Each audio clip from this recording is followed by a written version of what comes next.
कृत्य करते।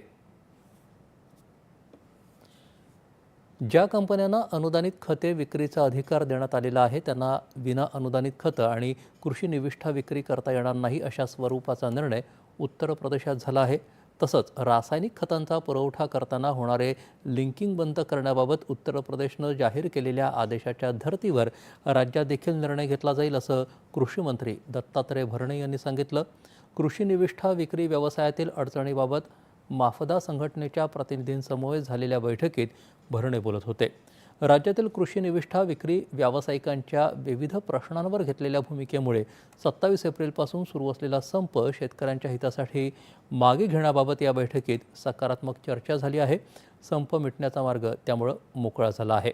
शेतकऱ्यांना दर्जेदार बियाणं उपलब्ध व्हावं, त्यांना कायदेशीर संरक्षण मिळावं, तसंच बियाणं खराब निघालं तर त्याची नुकसान भरपाई तात्काळ मिळावी यासाठी राज्याचा सर्व शिफारशींसह स्वतंत्र बियाणे कायदा करण्याबाबत प्रस्ताव केंद्र शासनाकडे सादर करण्याचे निर्देश दत्तात्रय भरणे यांनी या संदर्भातील बैठकीत दिले।